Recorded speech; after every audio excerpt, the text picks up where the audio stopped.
Alright, so I'm too lazy to think of a creative intro for this video, so if you want to laugh or cringe, here is the intro to my review for the first Ant-Man movie, all the way back from 2015.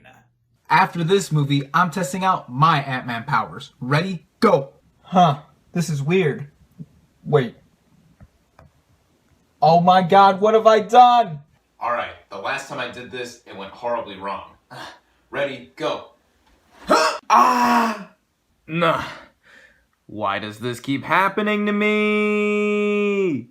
What is up, everybody? RandomRandomMan here. I hope everyone out there is continuing to stay safe and be well during this unpredictable time, as I am here bringing you my review for Ant-Man and the Wasp: Quantumania. Based on the Marvel Comics characters of the same name, the plot of this superhero film basically follows our title characters, played by Paul Rudd and Evangeline Lilly respectively, as they are transported to the quantum realm with their family, played by Catherine Newton, Michelle Pfeiffer, and Michael Douglas, and face off against Kang the Conqueror, played by Jonathan Majors. Going into this movie, I was looking forward to seeing it. This is the latest film in the Marvel Cinematic Universe, so as per usual, I am wearing my Captain America t-shirt for this review, and this is also specifically the 31st film in the franchise after Phase 4 ended last year with Black Panther: Wakanda Forever. With that too, this means that Phase 5 has now begun with Ant-Man and the Wasp: Quantumania. Now, to briefly break down my thoughts on the prior two Ant-Man movies, 2015's Ant-Man I really enjoyed. It was a smaller scaled film with a lot of creativity that I thought was something that added to the variety of the franchise that we were getting at that point. Then the 2018 sequel, Ant-Man and the Wasp, I also really enjoyed too, as a bit of a breather from what we got with Thanos snapping half of the universe out of existence. And then now we have Quantumania. And this looked like the most ambitious and biggest scaled movie for this small scaled character. And I was looking forward to see how this next phase for the franchise is going to begin. And luckily for me, I was able to head out and see this thing in theaters where it is only currently available. Starting out with the cast and the performances, we have Paul Rudd as our title Ant-Man. I love Paul Rudd, both within the MCU and outside of the MCU. And going back to the first Ant-Man film, he was always perfect casting as this character, from his comedic timing to the physical attributes in playing a superhero like this, who can grow big and small. Here, he is basically just reaping a lot of the reward with his newfound fame after saving the whole universe. And with him being accidentally sucked into the quantum realm, there's a lot with him to still take charge and lead the movie. Being Scott Lang and the relationship with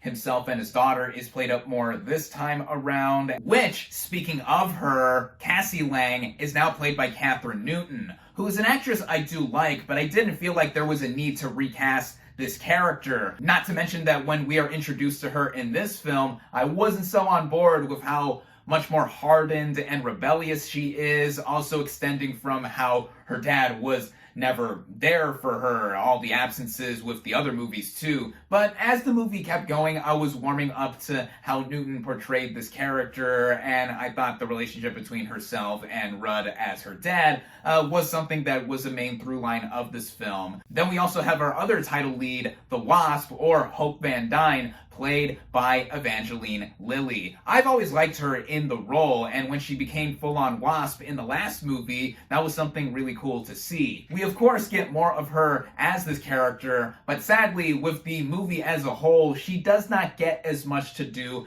as with the prior sequel. I still like Lily in the role, but I thought that she was a bit of a downgrade in terms of the integration with the whole story this time around. Someone who is not a downgrade here, I think, is Michelle Pfeiffer playing her mom, Janet Van Dyne, who gets a lot more to do in this movie. Quite a bit more of her backstory in connection to our main villain, Kang, is delved into here. And Pfeiffer is a phenomenal performer, as she's shown in a lot of other movies. But here in particular, yeah, a lot more of her dramatic chops are shown. There's also Michael Douglas returning as Hank Pym. I always love him as well. Bill Murray also shows up here as a basically one-scene performance as this weird character having a history with Janet. Yeah, I don't know why he was in this movie, but I guess, hey, we needed more comedy, and he added a little more of that. But then last but certainly not least, we have Jonathan Majors as Kang the Conqueror, or at least one of his variants, as he was initially introduced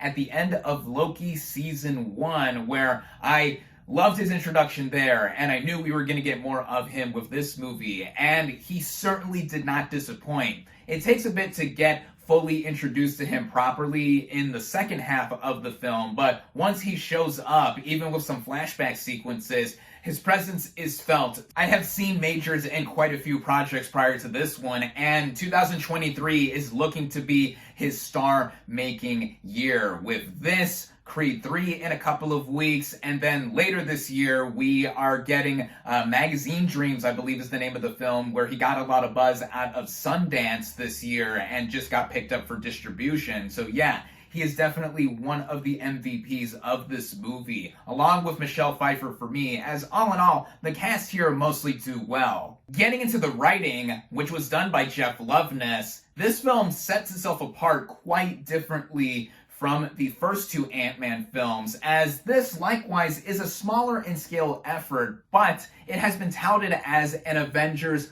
level scope to where we see another universe or world that we haven't seen much of prior in the MCU. The majority of the film does take place in the quantum realm, and initially when it is set up, we see a lot of variety with how this world has been created. Also, prior to that, in the opening moments of the film, after this one flashback sequence involving Janet, we see how the characters have been since Ant-Man and the rest of the Avengers have saved the entire universe. And at first, I was thinking, well, this movie is going for a feel like the first two Ant-Man films, but it's also trying to be more serious and weighty once we do get into the quantum realm. And after that point is reached, the movie is still trying to search for a way to where it is building to Kang being introduced more properly. It does take a bit to get there, which leads me into the directing by Peyton Reed, who directed the prior two Ant-Man films and has now returned for this entry. He holds it all together, I think, to run at a routine rate, what with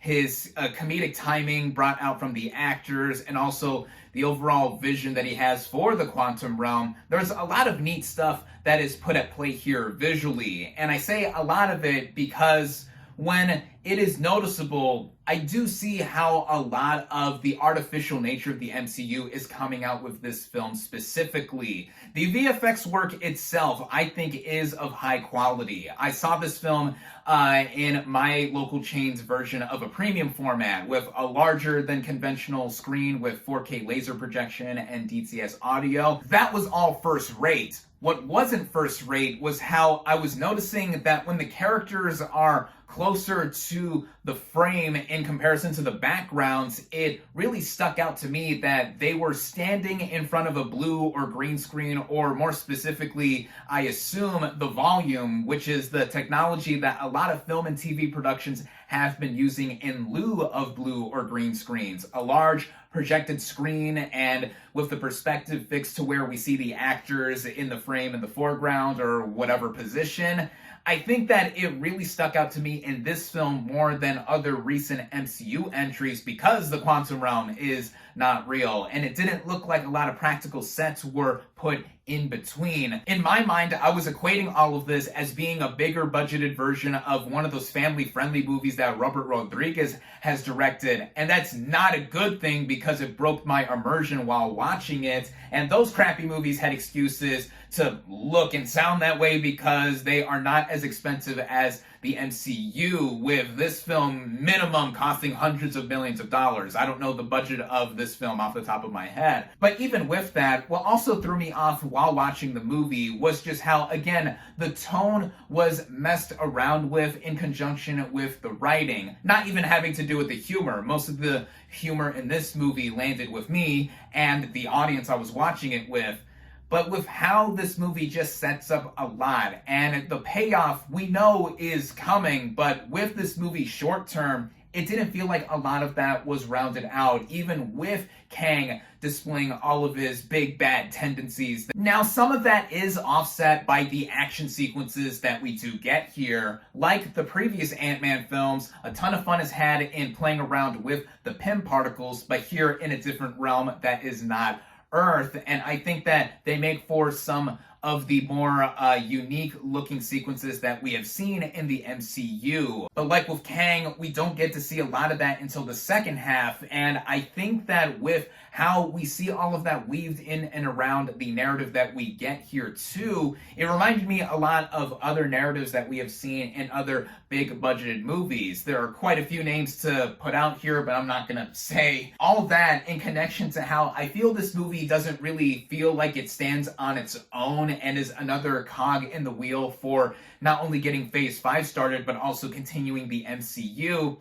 It made me feel like this was a movie that I wasn't going to really take away much from. Like with most of the MCU, though, I was relatively entertained while watching the film. Another technical element I enjoyed was the original score by Christoph Beck, and running together at just over 2 hours. This is one of the shorter MCU entries, but it sticks out to where the first half of the movie is not as tightly focused, in my opinion, as the second half once we got around to it. And by the time it ends, even including the mid and post-credit end sequences, I did enjoy both of those for sure and getting me excited for what is coming next. That was just it, though. The culmination of this film feels inconsequential for its own narrative, while there's a lot of potent potential with Kang and what is coming next, but I feel this is quite a step down from the prior two Ant-Man movies, and comparing it to the rest of the MCU as a whole, which everyone loves to do whenever a new entry does come about. Keep in mind, I am a fan of most of the MCU, but I do think that this is not top tier or even mid-tier MCU for the movies at least. I know we are just coming off of Phase 4 with its ups and downs, but there has always been an ongoing talk over superhero or comic book movie fatigue settling in, and now specifically for the MCU. I have been an inadvertent apologist for the franchise, at least in terms of the movies, and I'm still looking forward to a lot of what is coming next. Guardians of the Galaxy Volume 3, I am highly anticipating as the final huzzah from James Gunn, before he, of course, has now already moved on with Peter Safran to try to fix up DC. I'm also looking forward to the films we're getting this year from DC, and really it's more a matter of me seeing the narratives play out and if I am compelled by them or not. And for Ant-Man and the Wasp: Quantumania specifically, it is one of the few MCU films I don't have a lot of glowing things to say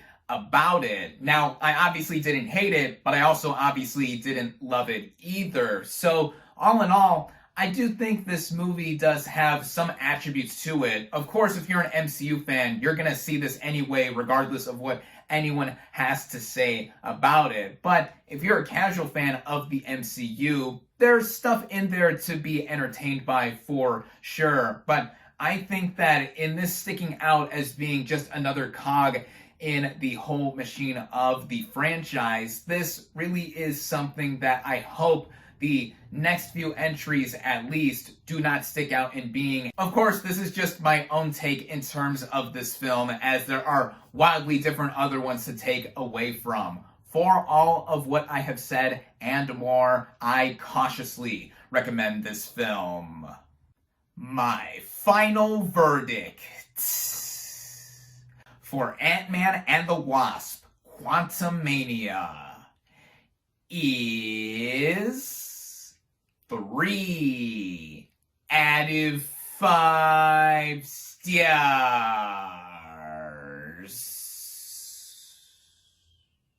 Thank you all, as always, for watching. Be sure to like this video, comment on what you thought of Ant-Man and the Wasp: Quantumania. Social media links in the description. Subscribe to my channel for more, and I'll catch you on the next movie review.